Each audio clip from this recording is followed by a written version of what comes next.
Have you ever noticed how we keep telling ourselves, just a little more money, a better job, a new relationship, a vacation, a goal achieved, a problem solved, and then finally we'll be happy. But the truth is, that moment never really arrives, does it? We live in a world addicted to the next thing, the next hit of excitement, the next milestone, the next version of ourselves we think will be more lovable, more successful, more at peace. It's like chasing the horizon. No matter how fast you run, no matter how far you go, it stays just out of reach. And while we run, we miss everything. We miss the scent of the morning coffee, the softness in someone's voice when they say, "I'm here," the sun slipping quietly through the window, the small miracles that don't scream for attention, but are everything.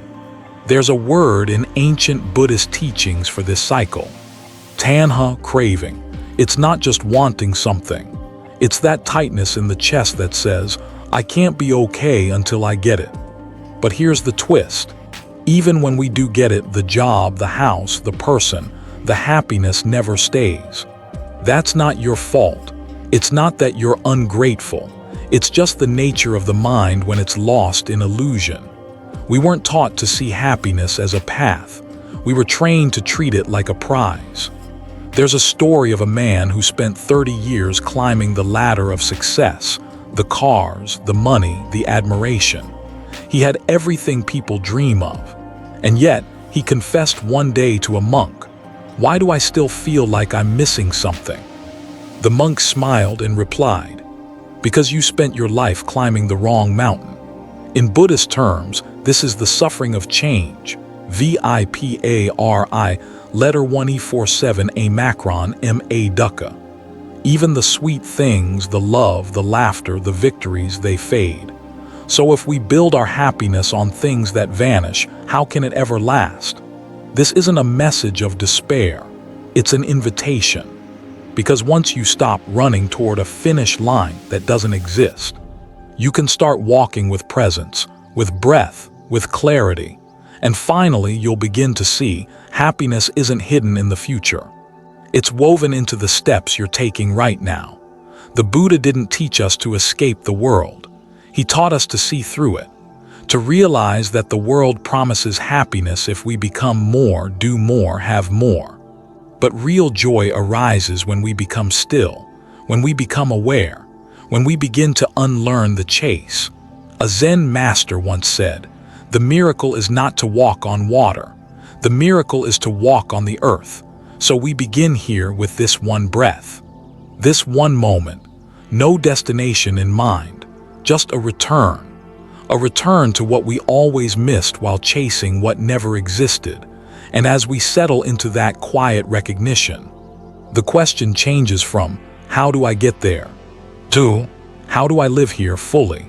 Because the real path, the one that leads to peace, not just pleasure, isn't paved with future plans. It's carved into the present, and it starts to appear the moment we stop searching for happiness and begin traveling with it. Somewhere along the way, we were told that joy is something you earn, but maybe it's something you remember, something you notice, something that's always been quietly walking beside you, waiting for you to slow down long enough to say, "There you are." There's a different way to move through life, one that doesn't depend on the next big thing, but on the next true step, and it begins right here. We live in a world built on conditions. If you do this, then you'll be worthy. If you achieve that, then you'll be happy. If you become more beautiful, more productive, more loved, then you'll finally feel at peace. This silent formula runs in the background of so many lives. It tells us we're not enough, not yet. And so, we hustle toward happiness like it's a contract we have to earn. But what if that contract was a lie? You see it everywhere. The teenager thinking, "If I just get into that school." The young adult whispering, "If I just find someone who loves me." The professional grinding through burnout, "If I just make partner, I can finally breathe." And the retiree quietly wondering, "Is this it? Each person convinced that joy lies just around the corner, but every time they turn the corner, it moves. It's like running on a treadmill that promises freedom but only gives you exhaustion. The Buddha called this endless chase dukkha. It's often translated as suffering, but at its core, it means dissatisfaction, that gnawing sense that something is missing. And as long as our happiness is conditional, it will always be fragile. Because conditions change, the job ends, the person leaves, the body ages, the applause fades, and we're left trying to fill the silence with another if. There's a deeper question hiding in all of this. What if happiness isn't found in what we add to our lives, but in what we stop believing? Because the truth is, you've been enough every step of the way, not because you met society's checklist, but because your breath is here, because your awareness is awake, because your being is sacred even in its raw, messy, unfiltered form. Imagine a tree. It doesn't think, "I'll bloom once the world approves of me." It just blooms fully, unapologetically when it's time. No checklist, no comparison, just presence. But we humans, we tend to postpone our blooming. We think joy is only valid once we've made it. But made it is a moving target. There's a parable in Buddhist tradition. A man builds a raft to cross a river. It carries him safely across. But once on the other side, he continues to carry it on his back through the forest. It becomes a burden. The raft was useful for a while, but now it weighs him down. Our conditions are like that raft, helpful in moments, but if we cling too long, we suffer. So what if we began to set them down? You don't have to wait for perfect circumstances to feel peace. You don't have to become someone else to feel joy. You don't need permission to rest in your own presence. Conditional happiness says, later. Unconditional joy whispers, now. The difference isn't in what you have, it's in how you see. Maybe that's the quiet revolution the Buddha spoke of, not chasing life, but meeting it, not "I'll be happy when." But there's peace here, even in this.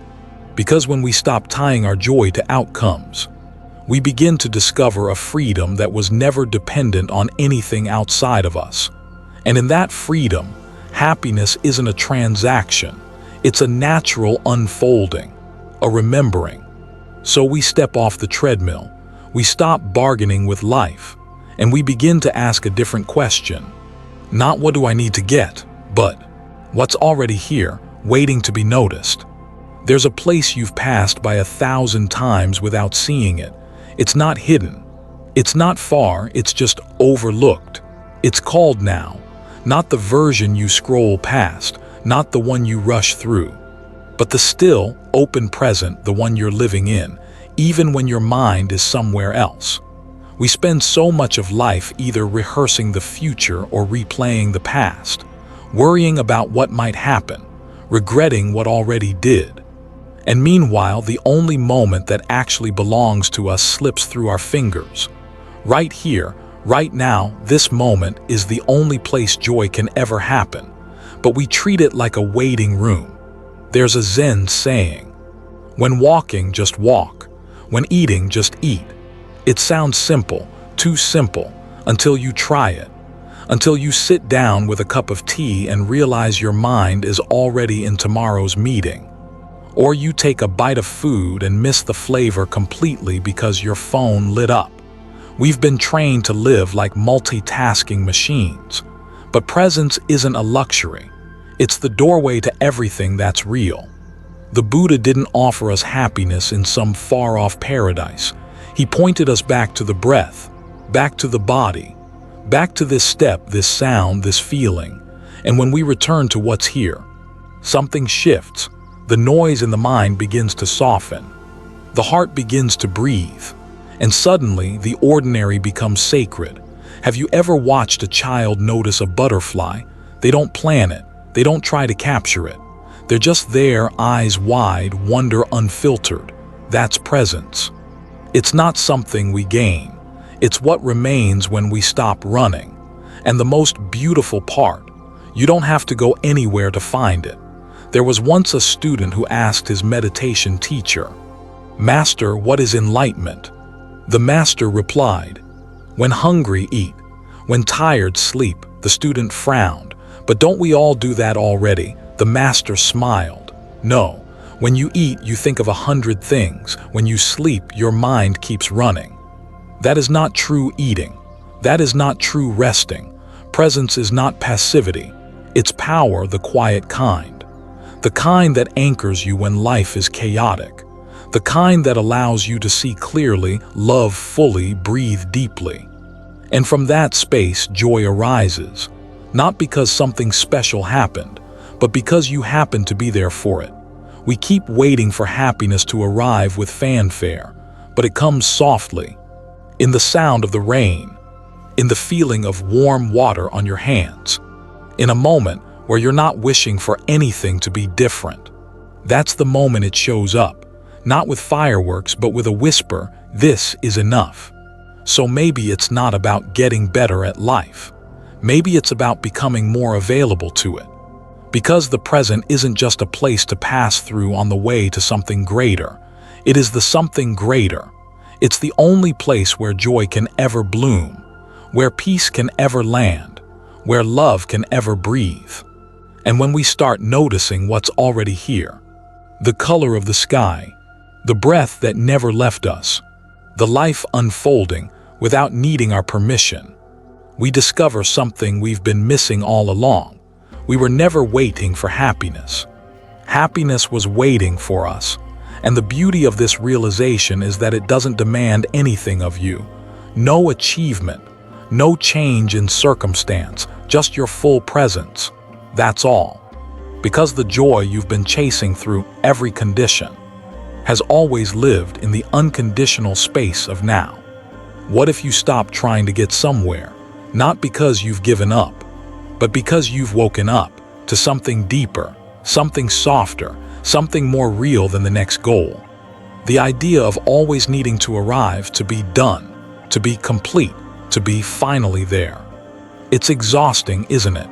But the truth is, you've always been on the path, and maybe, just maybe, the path itself is the reward. We live in a culture that worships results. Finish the degree, get the promotion, launch the project, fix yourself, win, achieve, become. It's like we're all part of a race we don't remember signing up for, but somehow losing feels terrifying. So we push, we strive, we hustle, and we call that living. But there's another way, a slower way, a wiser way, one where life isn't a destination to reach, but a journey to walk without arrival. In Buddhist practice, this is the spirit of non-attachment, not in a cold, detached way, but in a liberated, loving one. It means we show up fully. We give our heart truly. We walk each step with care and clarity. But we don't cling to the outcome. Because once you tie your peace to a specific result, you hand your happiness over to something you can't control. But when you let go, the walk becomes lighter. The air feels fresher. The joy closer. There's an old Zen story of a student asking his master, "What is the way?" And the master replies, "Walk on, just that, walk on, not reach there, not arrive soon, just walk." Because each step, when taken mindfully, is its own destination.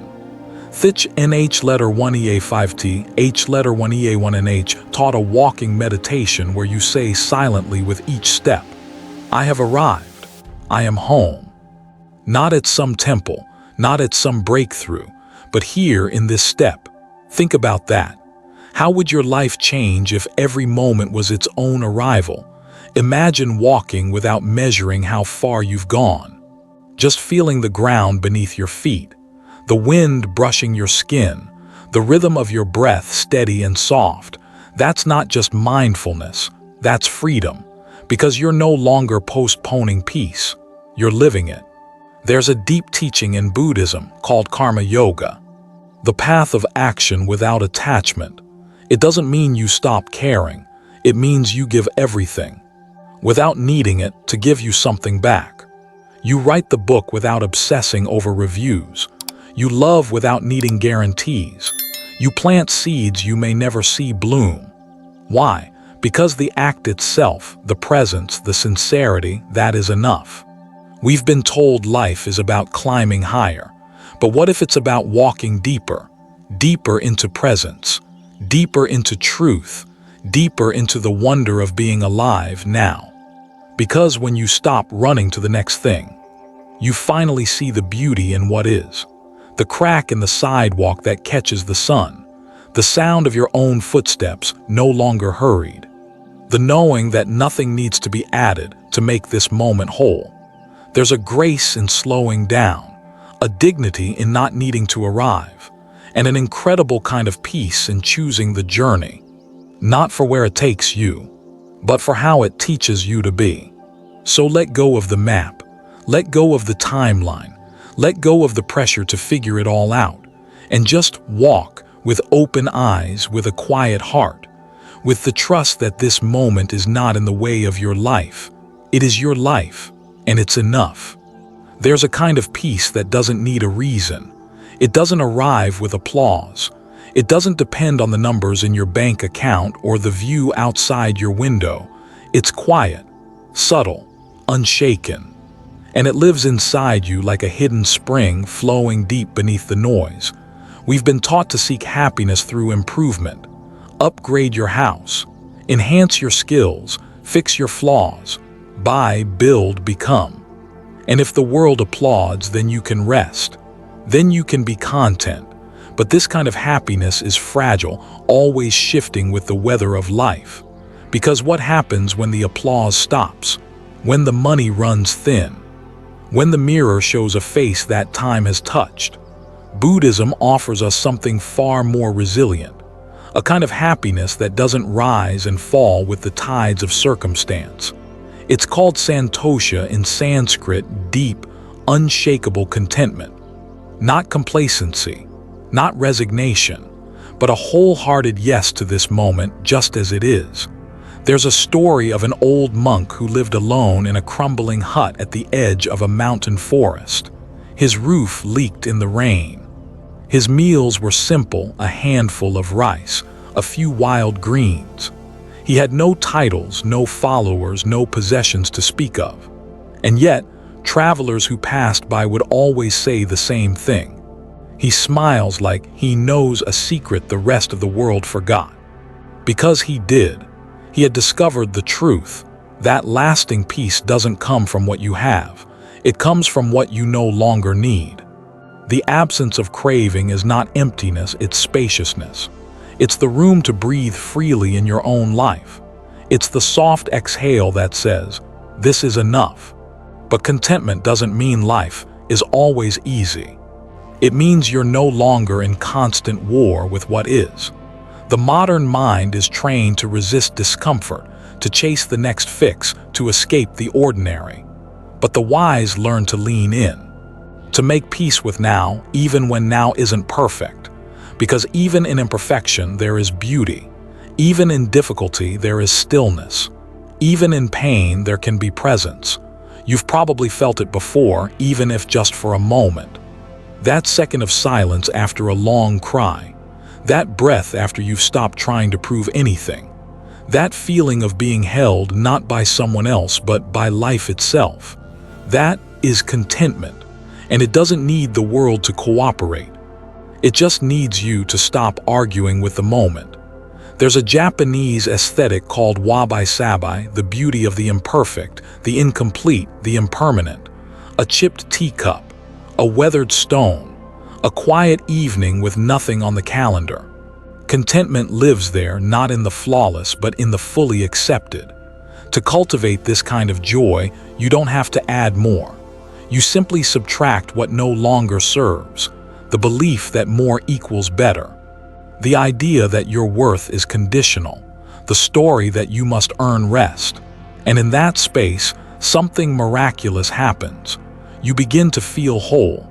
Not because the world gave you everything, but because you stopped needing it too. So take a look around you, really look. That breath is a gift. That body still carrying you. That sky unchanged no matter what happened today. There's so much to be grateful for right here within arm's reach. And the more you notice it, the more it grows. Because contentment isn't a treasure to be found. It's a seed to be watered with presence, with simplicity, with trust. And when you begin to live from that inner spring, from that deep well that doesn't dry up when plans fall through, you stop chasing happiness like a prize and start resting in joy as a way of being. So if today feels ordinary, let it be. Let the tea be enough. Let the silence be enough. Let you be enough. Because beneath all the craving, beneath all the noise, your heart already knows peace doesn't come from having more.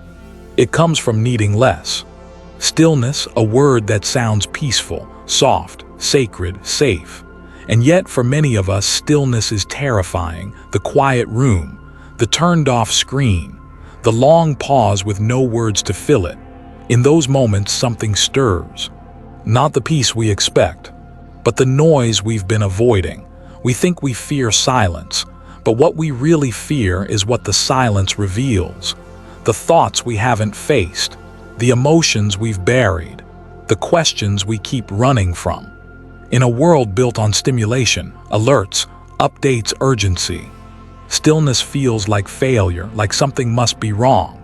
So we fill the space with noise, with scrolling, with doing, with anything that keeps us from simply being.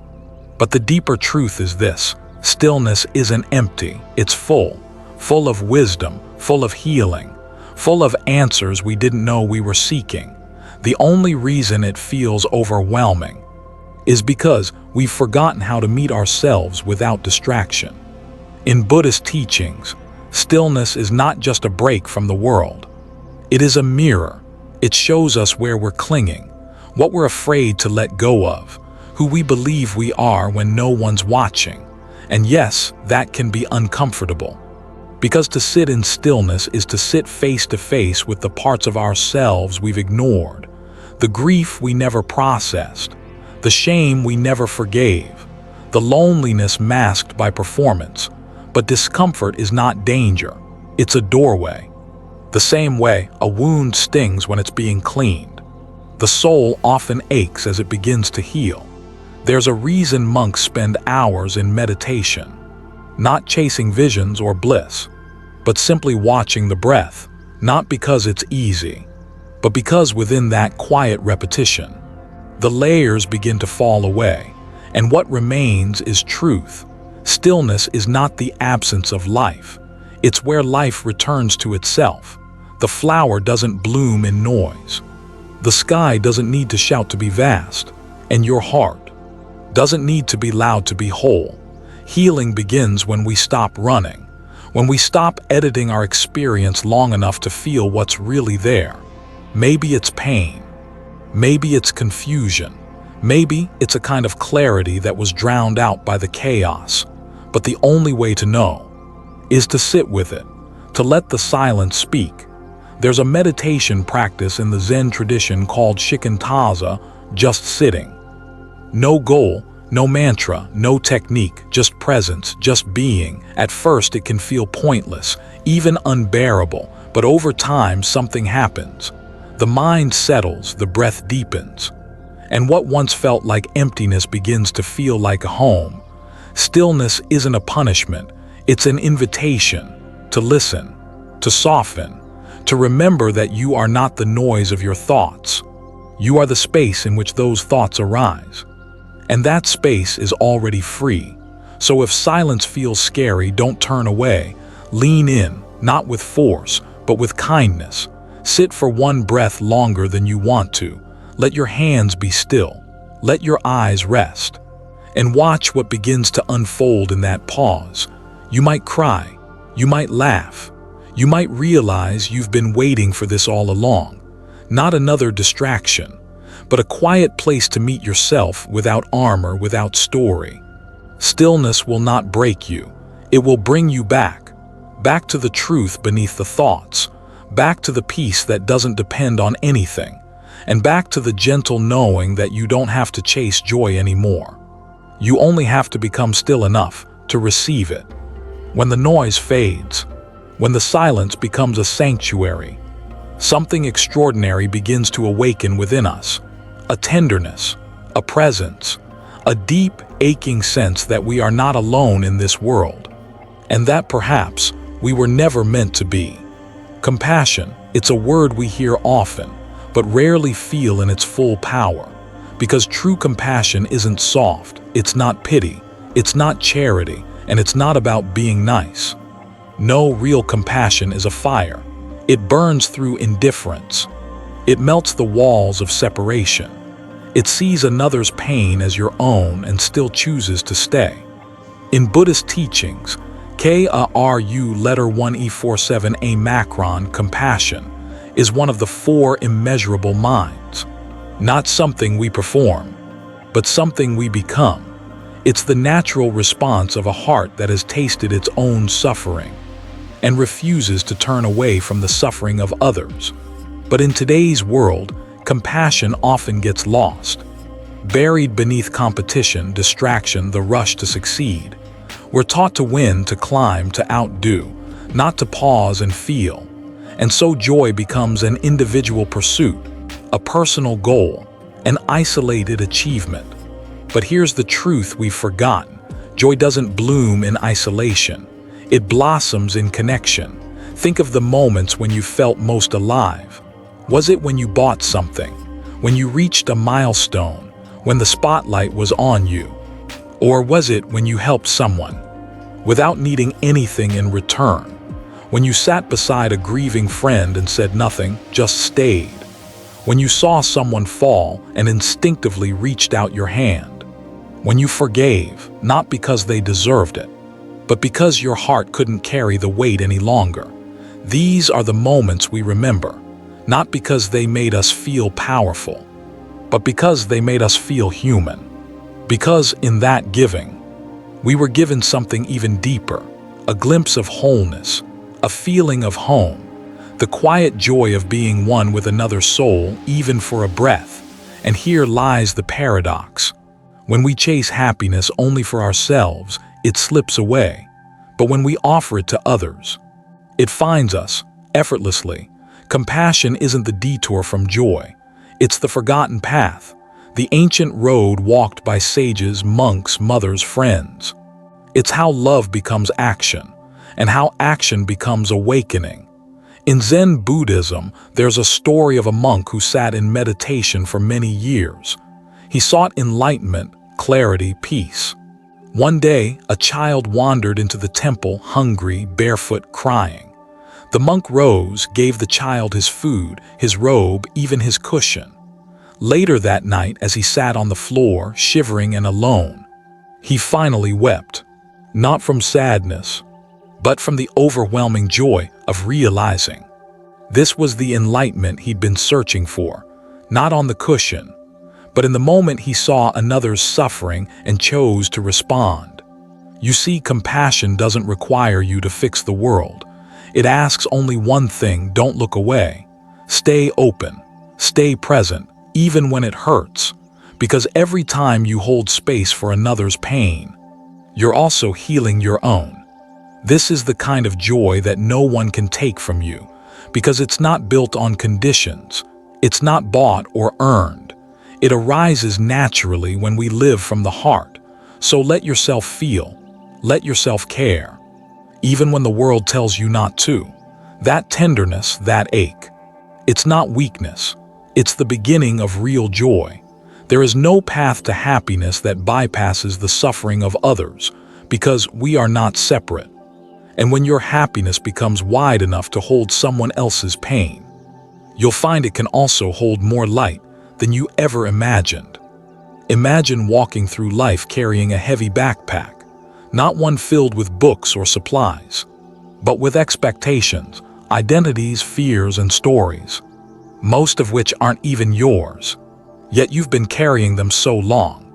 You forgot what it feels like to walk free. This weight, it has a name: ego, not in the loud, arrogant sense we usually think of, but in the quiet, subtle way the mind tries to define us. I am this. I am not that. I should be more. I'll never be enough. Over time, these beliefs become a narrative, a story we tell ourselves about who we are, what we deserve, and what must happen for us to finally be okay. But here's the truth. The ego's story is never light.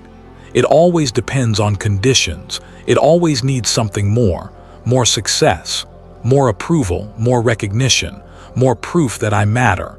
And so we keep running, chasing an identity that's constantly shifting, defending a self-image that feels more fragile the more we cling to it. In Buddhism, the ego is often likened to an illusion, not because it doesn't exist at all, but because it isn't as solid or permanent as it claims to be.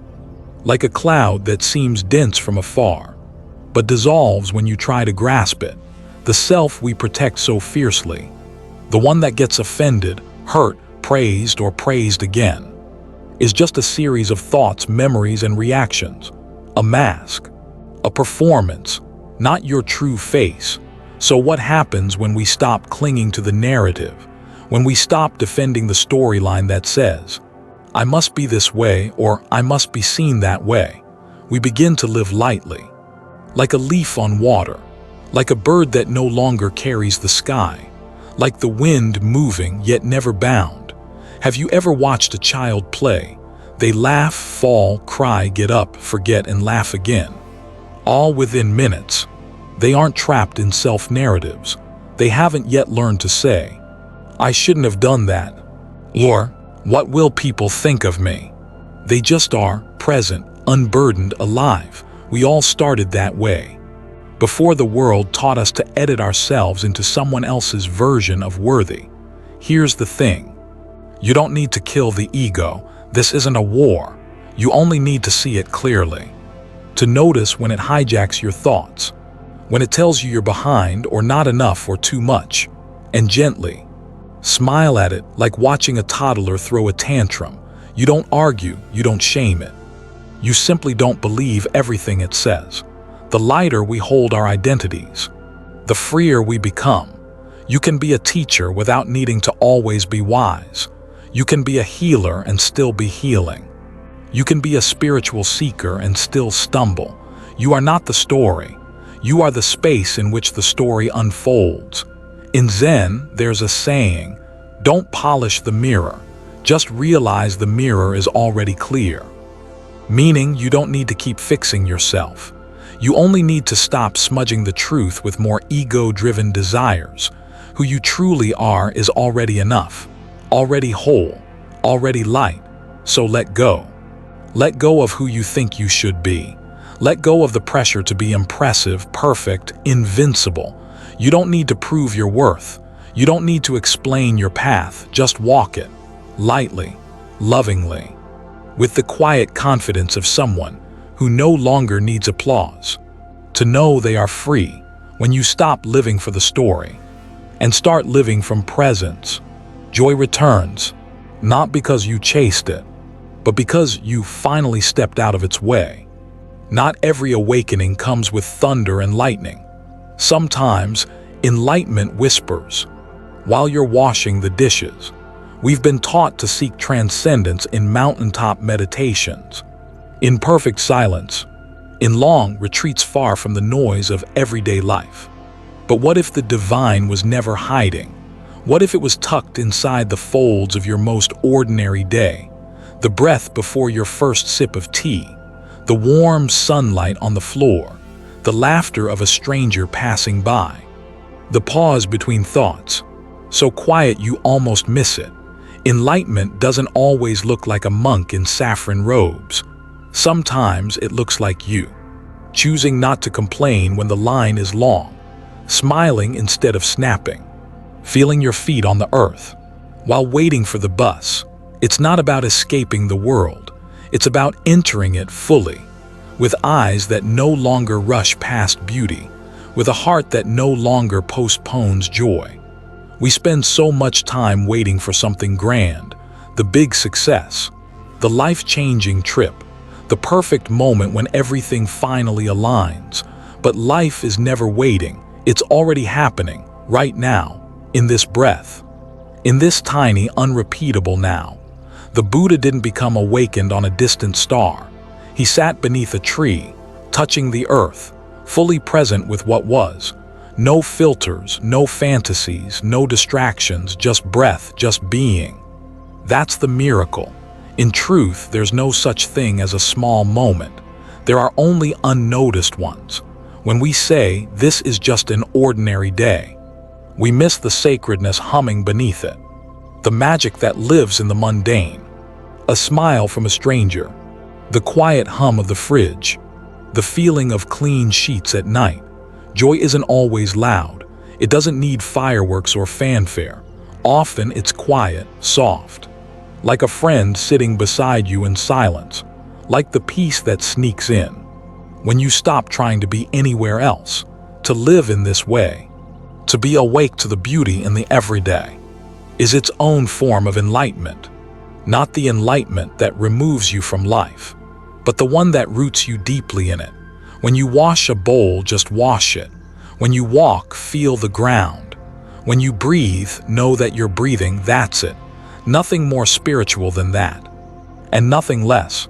We think joy is a peak experience, a once-in-a-while burst of happiness, but it's really a practice, a choice.